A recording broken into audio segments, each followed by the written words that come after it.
The movement was begun by a scientist who discovered, quite by accident, these signals being sent. Please understand, they are safe as long as they are not discovered. They want their weapon. Lookoutfa Charlie. I want that son of a bitch dead. I want him dead. To get where we need to go in this video, we're going to have to jump through a bunch of hoops. Legal definitions are very, very vague, especially in scientific and patent information. The actual legal definitions are so vague that half the time it could be anything. For example, this is a patent for wireless real-time tongue tracking for speech impairment diagnosis. And this is a patent that I showed a long time ago, but let's pay attention to here. It says, "and placing an array of magnetic sensors around the mouth." Now, what is a magnetic sensor? Is it a little chip? Is it a little pad with a wire? Is it magnetic tattoo ink? Is it Shilling or bacterial? Is it a fungus? A magnetic sensor can be just about anything. Is it nano? Is it dust? Is it graphene? A magnetic sensor can be anything. And that's how they get away with the vagueness of these patents and in speech. Now, let's talk about space. A agency like NASA can lie to you and not be lying at the exact same time. They can say, "We are working on conquering and dominating space." Well, what is space? Well, space, a continuous area or expanse which is free, available, and unoccupied. The dimensions of height, depth, and width within which all things exist and move. So an agency can say, "We are out there conquering space," and they can mean Earth, the air, the atmosphere, everything, while the rest of the population thinks outer space and space. Somebody can lie right to you without lying to you. It's just being vague, just like a sensor. The FBI, the CIA, other agencies, as well as the military, DOD, the government, has had a close relationship with Hollywood since the beginning. We were playing agents for the FBI in this show, and I remember I got a knock on my trailer door, and it was the second or third AD, and they said, "Stephen, we've got these rewrites." And I'm like, "What do you mean rewrites? I've already memorized, I've been through hair and makeup. I've memorized what I have to say today. Why the rewrites?" "Well, we talked to the FBI, and they've suggested these changes." So it was there and then that I realized, wow, if you mention FBI or any alphabet agency in a show or a movie, ultimately, like the alphabet agency will have last say on what the dialogue is. And of course, the CIA will put out scripts and, so here's some suggested scripts that you can use for your movies. And if you would like any more help, we can do that for free for you. And I had a friend who worked at the Pentagon, and the Army would do the same type of thing. And the important part there is script writing. We're going to hand you scripts. There are all kinds of technologies and things that are alluded to that weren't alluded to a decade before. One of the main things that people are guilty of is believing that things have always been like that. Oh, well, it was always like that. It never is. So let's go through some 70s horror movies, just for reference. Here we have Blood and Lace, 1971, typical creepy killer flick. Let's Scare Jessica to Death. The Thing with Two Heads. That's fantastic right there. Willard. I guess Willard #1, right? Blackula. Night of the Devils. Tower of Evil. Black Christmas. And you can just keep going and going and going. These are just like slasher flicks and psycho killers. But something changed in the 80s. 1982, 1983, 1984. And then it just progressively kept going, and it was all the same theme. And what you had was all of these creepy villains coming out of the woodwork that were interacting with you in your dreams. All these creepy dudes with coincidentally Germanic last names that were coming in, talking to you, interacting with you. And there is movie after movie after movie about this throughout the entire 80s. I'm talking about the hardcore, supposed to be scary 80s films. They are all about interacting with you in your dreams or even influencing events that are happening around you. And it's important to take note of this because it didn't exist in the 70s. There was a movie that came out during that period at the end of the 80s called Nightbreed that was like the epitome of all these movies put together, where this guy goes out and goes into this place where all these creatures and evil entities exist. It's just one movie after the other. And audio has a big influence on you while you are sleeping. Back when I was a kid, I would have these dreams.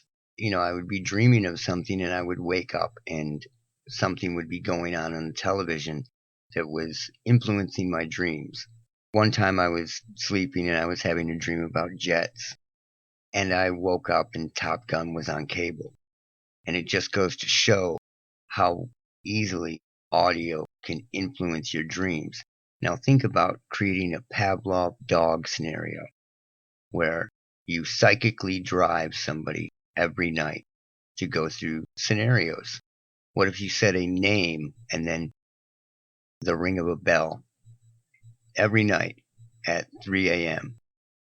You could get somebody to have a recurring dream about the same person over and over because they would equate that sound with the memory of the dream they had. After a while, you've done this every night, 365 days a year, for 5 years. You could literally loop somebody's dreams to the point where they are dreaming basically the same things every night. Sounds crazy. I mean, who would want to do that, right? Now, here's the kicker. I've been telling people for years and years that they are messing with people in their sleep every night, the entire night, 6, 8, 9 hours, however long they sleep, from the time they hit the pillow and fall asleep till the time they wake up. They are being bombarded with sound. Their dreams are not their own. And, somebody might think, wow, that is way out there. See, I don't like to theorize on this channel. I also don't like to use mainstream media sources because it's usually bullshit. But they have had this technology, just like voice of God weapons. They always act like they are on the cusp of voice of God weapons. This is the same thing. It just happens while you're sleeping. And it does the exact same thing. But when you're asleep, you can't escape it. And everybody is susceptible to it. Wacky theory that I've been talking about on this channel for a long time. Scientists entered people's dreams and got them talking. Dreaming experiments involved real-time conversations between sleepers and scientists. Now they're trying to get you accustomed to the idea that they're on the cusp of learning about this, but I assure you that this technology has been being used in ELF wave format and an electromagnetic format for decades. Funny how when you're digging in the right spots, you can just find something like this that backs up everything that you're talking about. They're doing it. So what's somebody going to say? They're not doing it? Because they're saying that they're doing it. I probably have 400 different recordings from different people sent to me of them sleeping at night to get a base reading of what's going on from all different places, from houses in subdivisions to farmhouses to apartments. It's always the same. This is a farmhouse out in the middle of nowhere. And I want you to hear what is going on at 5 in the morning. When you play the original recording back, with a little bit of boosting and a little bit of tweaking, you can hear this trucking along at a whisper level. This is psychic driving that affects people in their sleep, and it can manipulate your dreams, and it can argue with you all day and night if it wants to, or it could say terrible things about your spouse or terrible things about a loved one or whoever. It's mind manipulation. You have to remember that. So here we go. Check this out.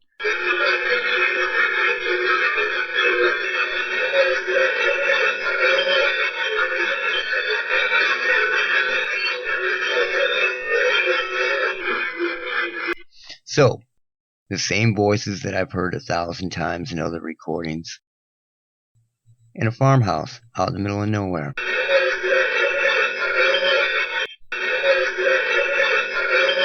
The exact same pulsed communication. These are pulsed waves coming through, monotone, droning on and on.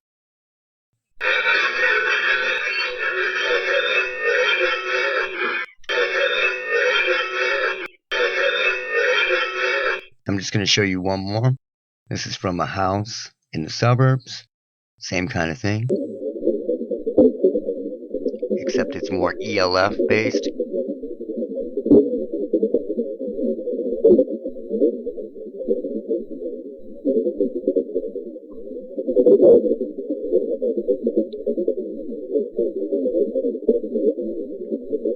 Now let's go to that real quick.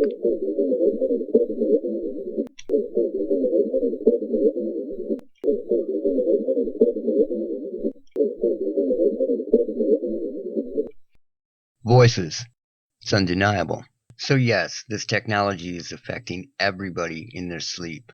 But what am I getting at with all this? Within the past few years, a lot of videos have been coming out showing 2 moons in the sky, 2 suns. And what I believe that is, it's very simple. It's, there's so many particles in the air and in the sky now that we are getting these reflections. I've seen the sun do this before. I have photos of it, like it looks like a double sun. And it's just it's an optical illusion. But you can see these videos that people have taken of 2 moons. There's 2 moons there, and you can clearly see 2 moons. But one is a reflection, the other one is real. And you'll see the double suns, the double moons. Well, there's a great psyop going on, because thousands and thousands of people are suddenly dreaming the exact same thing. Now that is success. What if you could have everybody dream about Taco Bell or Home Depot or some water park in Walla Walla, Washington? The possibilities are endless. So all these people are dreaming about 2 moons, and more than half of them think it's a sign in the dream. They believe it's a sign that Jesus is coming back. Now think about this. For real, think about this. So I've edited this down, but I need you to understand the extent that this is happening to people. So here we go. Like that. Like I don't know if you can see that. Like that's the regular moon, and that's like the second moon. So the very next night, my mom had a dream about 2 moons. And I see a huge moon, like a harvest moon, when it's bigger than normal. And we were all like looking at the sky, and in the sky was a moon. This other moon came out of nowhere and came up beside it. And I noticed something really weird about the sky. Right in front of me, there was a purple moon, and to the side, there was a blue moon. But it was still daylight, and so not only our moon, but 2 more. All 3 were full. There are 2 moons. There are 2 white moons, so just there. So I'm looking up at the sky, and I see 2 suns in the sky and a crescent moon. And then it turned into 2 moons, and I seen the crescent moon. And I couldn't believe what I saw, so I looked up in the sky, and and I saw 2 moons. I saw 2 big, huge moons. I was looking in the sky and I saw 2 moons. One looked real, the other one looked fake. We noticed the moon, but we also noticed what looked like a second moon. First of all, the moon was really big, and there was a second moon in the sky. And all of a sudden I see 2 moons. Okay, 2 moons. It was just kind of a random dream where all I just saw were 2 moons in the sky. 2 moons, there's 2 suns. It was very, very dark. And then everything was fading into the light area where the suns were. And we noticed that there were 2 moons in the sky. And as we were talking, I looked up in the sky. Do you realize that this is statistically impossible? Dreams are not supposed to be these psychedelic revelation trips all the time that they've turned into for people now. Either people don't dream at all, which is totally weird, or they have these crazy, tripped out revelation dreams. And I saw 2 huge moons. They were directly beside each other. I looked up beyond my neighbor's house at the moon, and I looked over beside it, and I was like, that's the real moon. That's not the moon, that's the moon. And this moon was doing something real weird, and it was freaking me out. And you guys, I've dreamt about 2 moons so many times, and when I did, it was 99% of the time I was like, oh my gosh, 2 moons, it means Jesus is getting ready to come back. All of a sudden it's like something told me to look up. I looked up and I said, wait a second. There was 2 moons. 2. And at first, I just saw these 2 moons, and I dreamt of 2 moons before. And when we came out, and there were 2 large moons in the sky. The sun is gone, the eclipse is gone, and there are 2 full moons identical side by side. So I saw this outline, and it was like 2 moons. They were side by side. And all of a sudden I looked up through the trees, and I saw this bright white moon. It was so big, it was a full moon, and it was all white. And then I looked up a little further, and boom, there's another white full moon. It was like a really clear white with a little yellow in it, and it was full. This is so easy that it is possible by simply looping hundreds of voices all night long, generic voices saying, look, there's 2 moons in the sky. Look, there's 2 moons in the sky. Just looping. At some point, your brain is going to catch it. This is a psychic driving, a real-time dream manipulation experiment to see if they can get everybody having the same dream, or enough people having the same dream to where if this happens, which it is happening, all they have to do is cause the reflection, and you'll have a bunch of people thinking that Jesus is coming back. Whatever they've conjured up in their minds from the feelings that they got in these induced dreams that have literally been psychically driven like Top Gun to happen in their heads. And that is exactly what is happening here. Here's a question. Why do we see 2 moons in the sky sometimes? From David Fuller is, not quite sure I understand the question. I've been an avid amateur astronomer for over 25 years, and I've never once seen 2 moons in our night sky. The only moon we see in our night sky naked eye is Earth's moon. So that is what is supposed to be happening. But people are seeing 2 moons. And now people are dreaming about it. So do you understand the correlation here? And the correlation with the fact that science is now admitting that they are breaking into people's dreams and talking to them and having conversations with them? You know what else this is great for? Interrogation. Interrogation while you sleep.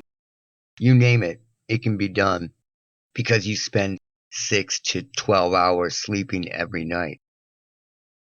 Now imagine being bombarded with arguing from your spouse for 8 to 12 hours every night. You wouldn't even want to talk to them while you were awake. You would just be so stressed out. You wouldn't know why, really, but you would just be over them and want to get away from them. This is a powerful, powerful weapon, and you have to understand just the raw ability that this has.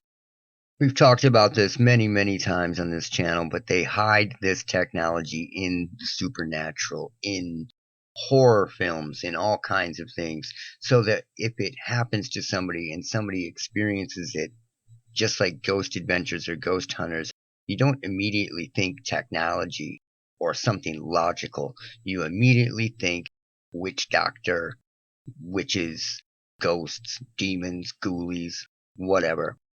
One of the best examples of this is Pet Sematary, the first Pet Sematary. From 1989, there is a character named Victor Pascal. He is the thread that ties the entire movie together because he is influencing people while they are awake and while they are asleep. I'm sorry, it's been very busy. I really don't have anything. What about the Aries K? The one with the scratch on the side? I do have an Aries K. But it came in rather beat up, and there's a long scrape up one side. I'll take it. Okay, major credit card and a license. His character is great. It's just fantastic because he is nudging these people. Now, I'm intentionally using crappy versions of these movie clips so that I don't get the hammer. But I'm going to show you this clip, and then I'm going to show you something about it that I bet no one has ever pointed out, ever. You said you were dreaming. Listen here. This is one of the most important parts. As he is waking up, his family laughing and playing is a tuning frequency, and he is tuning in to his family out of the realm.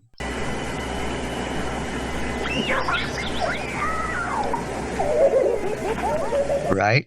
So it sounded like kids just laughing, but when you listen to it, it is a radio tuning at the same time.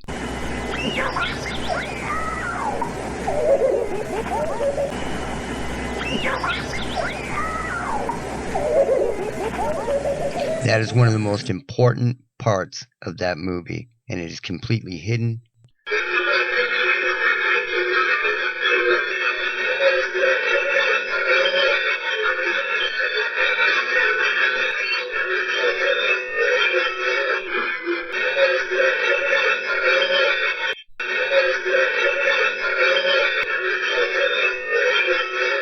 Imagine millions of people spending 8 hours, 12 hours a night being bombarded by this, and then spending the day scoffing at the idea of things like this.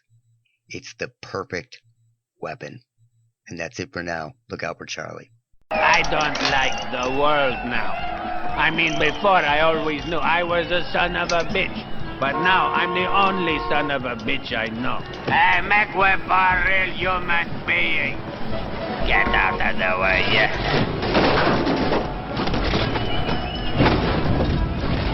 Look out for Charlie. Charlie, I want that son of a bitch dead. I want him dead.